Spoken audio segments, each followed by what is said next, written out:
My name's Dave Huber. I'm the General Manager of Lake Quinault Lodge, located on the Olympic Peninsula within the Olympic National Forest. Special features of the lodge, it's a historic building, built in 1926.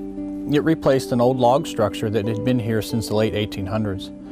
In 1924, they started construction with our annex building. Within the annex building, we housed some of the artisans and craftsmen who worked on the main lodge construction. Construction started in the summer, and within 53 days, they had gone from ground up to being opened. So it's a very unique building. Originally had 32 guest rooms, public bathrooms, very much a historic lodge style similar to Yosemite or what you might find at Crater Lake. Over the past 20 or 30 years, we've added 2 different buildings, extending our units up to about 92. So currently we offer a wide range of unit types, ranging from historic lodge type feel with clawfoot tubs to more modern hotel type rooms with TV. I think the valley is special. One, the climate is so much different than you will find almost anywhere in the lower United States. Hiking trails range from very low impact half-mile interpretive loops with signage and information about the rainforest to the most rugged climbing type trails that you'd like to go see. Colonel Bob is located 2 or 3 miles down the road. You can explore the park, which is on the north side of the lake. So options for all abilities and ages and walks of life.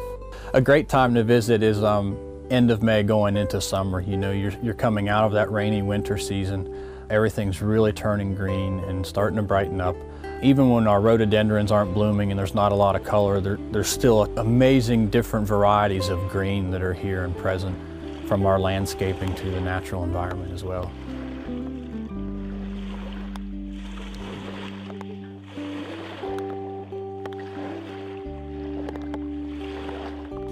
Hi, I'm Roger Blaine. I work at Lake Quinault Lodge.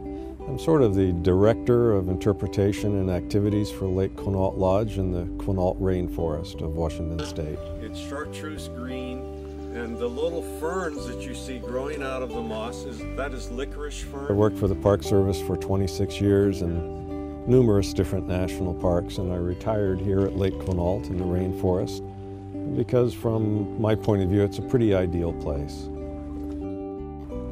I think that the Maple Glade Trail typifies what people expect from the rainforest. That particular section of the forest here was homesteaded, and a lot of the trees were removed because that was a requirement of the government in order to receive your homestead.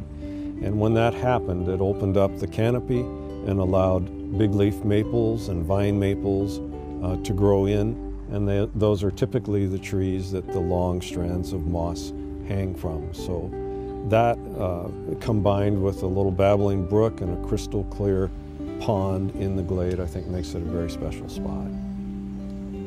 We got the normal banana slug and the bruised banana slug. Did you guys train them that they stay here for the tourists? I pay them later. We have the magnificent Roosevelt elk here in the rainforest. We have about 1,500 or so living in this valley alone. I believe the park has somewhere around 6,000 in total.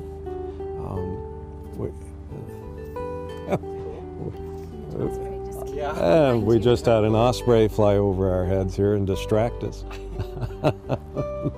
But depending on the time of year that you come here, you'll see a somewhat different forest. If you come in the fall, in September or October, you're very apt to see the Roosevelt elk in the rut. Some folks take picnics that time of year and go up to various fields and meadows and just watch the elk for an afternoon. It's fun.